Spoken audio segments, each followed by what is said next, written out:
Had one little small casualty, but for the most part, unfortunately, I'm getting pretty good at this. That means I'm breaking stuff.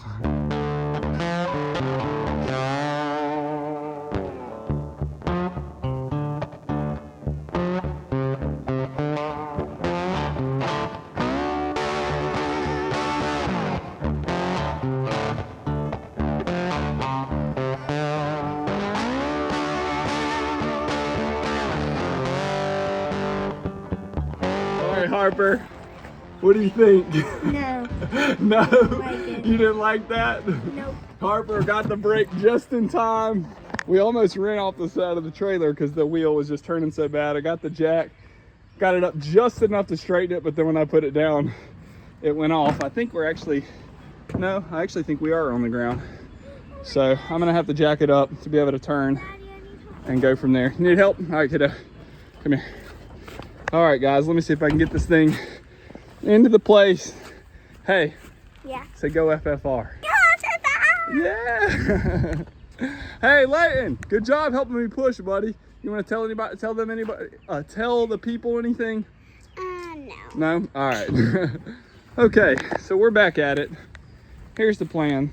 Got the radiator out. We're gonna pull this whole engine. Just recapping for last video.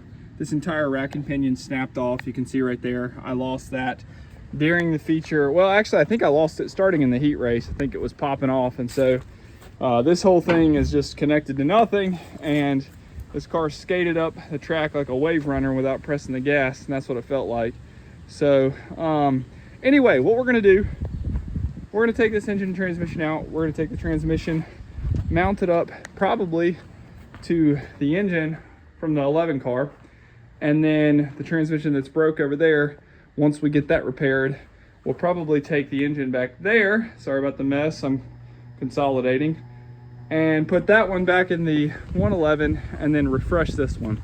I think this thing is tired, guys. It's been driven probably 50 races, so I think it's time to pull it out and refresh this thing. So anyway, that's the plan. I'm gonna get back to work. Okay, we are back at it. It is a Thursday afternoon. I have everything taken off. All the engine harness, cables, clutch stuff, headers, everything's been taken off. Axle's already been pulled. So with that being said, this thing's getting ready to be pulled out. And then we'll do a little swap-a-roo on the engine transmission, drop that back in the 11 car. Also, I'm sure you guys saw this, but I want to personally welcome aboard DM Injury Law. This is an incredible group of lawyers here in St. Louis. They came aboard this year as a sponsor for both cars, actually, so that we'll get the stickers put on the other one. But DM Injury Law, if you guys have any issues with anything, feel free to reach out to DM Injury Law. They will get you guys taken care of. I actually have a patient right now who had a slip and fall and in a restaurant, actually, and they're taking care of her. And so excited to have them on board this year. And hopefully get the 111 salvage DM Injury Law hatchback and RSX into victory lane here soon. So I'll come back when I get ready to pull this thing and we will go from there.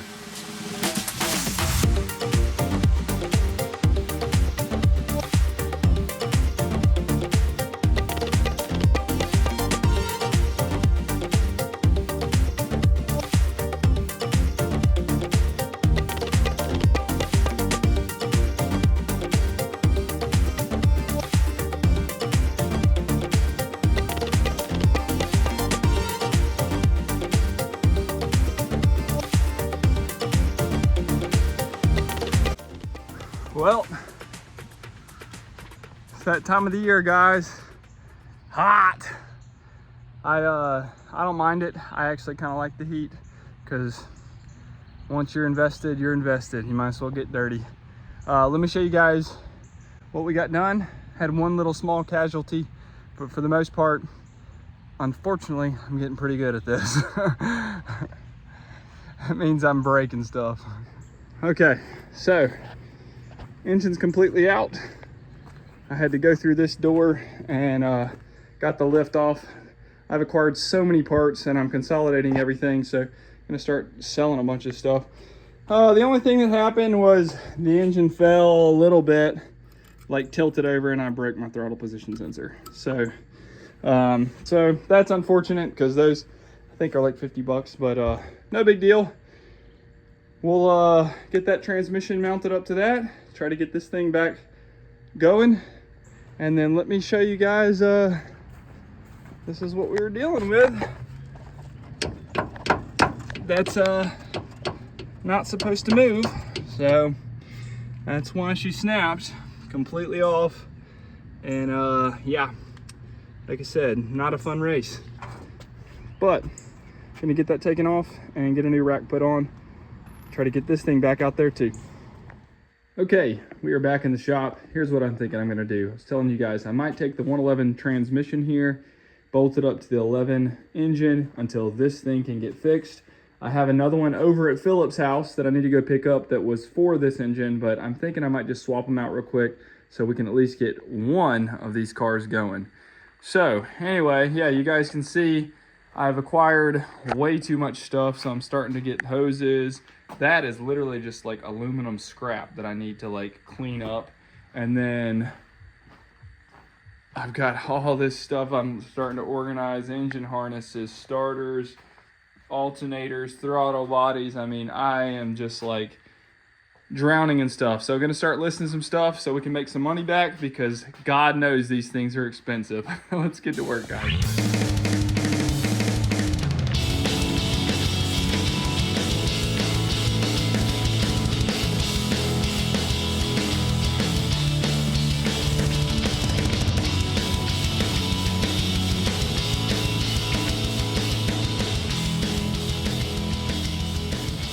Okay, well, it's hot, back to hot.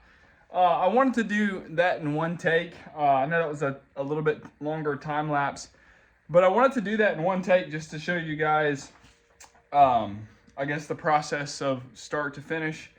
And here's what I'll say about this. No matter how many times you put an engine in and take it out and put it back in, which unfortunately I've done quite a few times now, there's always something I think you kind of forget to do. Like, I made a couple mistakes, and I kind of wanted to talk you through those just now. Maybe a couple tips and tricks to save you guys a little bit of time, because time is money, right? And sometimes you just got to get to the track as quick as possible, try to finish things up in a bind. So let me show you a couple things that I just did wrong, that I forgot about, and maybe it'll help you guys in the future. I know you guys, this might be kind of rudimentary, basic stuff, but for the newbies, because at one time, that was me. Like, that was heavily me. So, I would say one thing that Mr. Wayne Tompkins taught me was the bottom bolt here, or this bolt here. Actually, no, this stud here, or the bottom bolt here. Wayne always taught me to take that and put that one chain through that link, and then nut that on real tight, or put the bolt in, and then run the chain across down to basically the bottom of your transmission. And what that does is that gives you like a cross pull, and it can keep the engine pretty level. I'm sure that people are going to see this and they're going to have all kinds of different ways you can do this, and I'm not saying that that's right or wrong. I'm just saying that from the start, I had no idea how to do that, and it caused me a lot of headaches. So the mistake that I just made, actually, was I was moving too quick trying to get this done. It's late, it's almost midnight now, and I put it on this one here instead of this one, and the entire engine was leaned up. Like you guys, if you guys rewatch the time lapse, I had to pull it right back out, put it on here, that way it could level. Another thing that my dad told me, get a good light, guys. Harbor Freight, my dad told me to get this. Invest in a good light. It's going to save you a lot of frustration. So buy a good light, cross the chain to keep the engine level.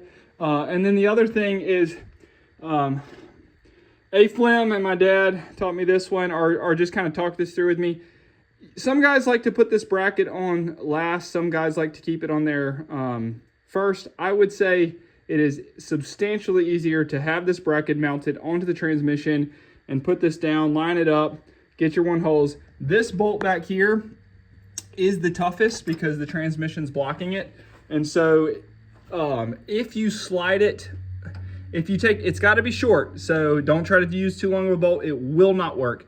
If you slide it kind of from this angle up, you can get it slightly into the groove and then it'll pop in. So I know you guys, the RSX guys know, the K-Swap guys know, that bolt is infuriating. And the most frustrating thing about these stinking cars, this line will be in the way all the freaking time. No matter what you do, this power steering line is going to be in your way. So just accept it. Be frustrated with it. Let out a good scream. It's almost worth going electronic power steering just to not have to deal with that line. Anyway, that's a couple tips and tricks. I'm getting ready to wrap it up for the night. Like I said, it's past midnight. Might finish this up later, but she's in. Okay, well, I didn't go home. I'm disgusting, but got the axles in, got everything hooked up. I think this thing's pretty much actually ready to race other than coolant and front bumper. So, I don't know. I might see if old Philip wants to come get this thing. I can't race tomorrow night, but kind of wanted to get out on the track. So I might see if Philip's available. See if he can go shake her down. We'll see. So, all right. I'm going to try to crank it here. See what happens. Okay. So it's about 1:30, maybe 1 o'clock in the morning. So I'm not going to keep this thing on long if it cranks, but uh-oh, hang on.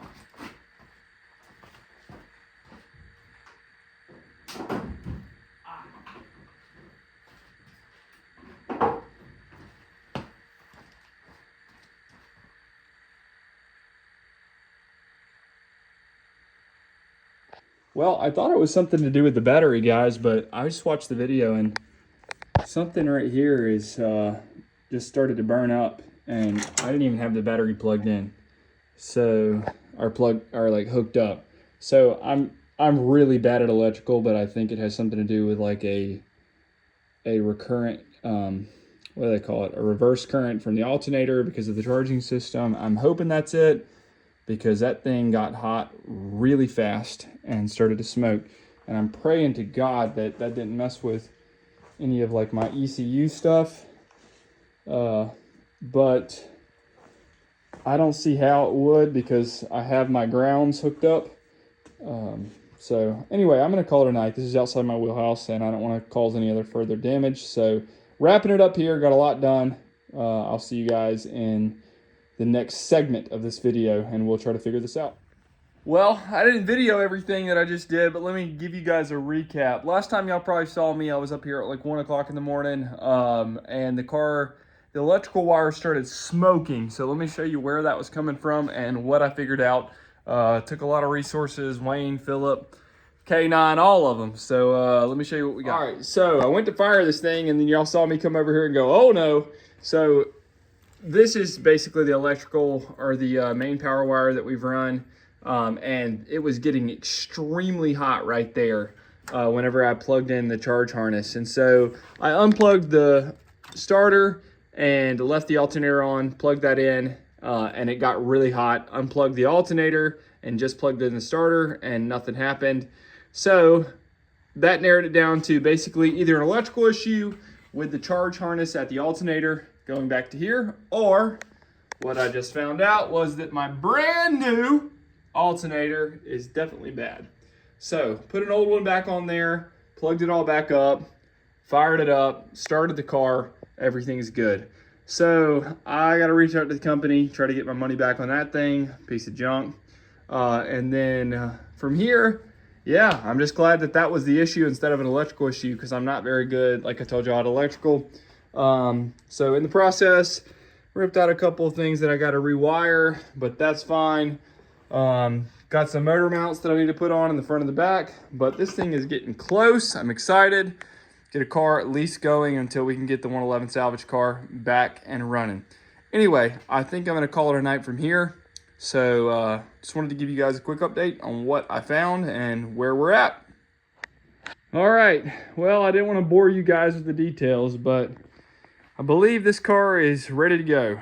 So got all the motor mounts secured. I swapped to the old motor mount This one has like a bracket coming up, and the other one, the bolt like goes down and it lost the bottom, and it's just extremely challenging to try to get your hands into that small position right there to be able to stabilize it. Anyway, yeah, I mean, I think everything's ready to go. Had the issue with the alternator we got fixed. Other than that, yeah, it's just buttoning up small things, but I'm excited. I think I'm gonna wrap the video up here, guys. This car is ready for decals and ready to hopefully get back on the track and not break. That's the goal. So I'm gonna finish up some small things, like some bars and things like that. But other than that, I think we're ready to roll. Thanks for following along with this video, guys. Unless you're on the Facebook page, I'm going to stop it here because we made a couple changes to this race car that are extremely exciting. But, so for now, we're going to park it. And next time you see this car, it'll probably be at the Brownstown Bull Ring. That's going to be probably my next race. So, thank you guys again for following along. Very excited. The team is headed out to Pike County Speedway. I believe that's Magnolia, Mississippi, something like that. And all 3 cars will be out there, including the Fighting Falcon. The Flying Falcon. The Falcon is going to make its return. So we'll see how that car does. In the meantime, again, thank you guys so much for all the support. We appreciate you. Like, comment, subscribe, and we'll see you in the next video.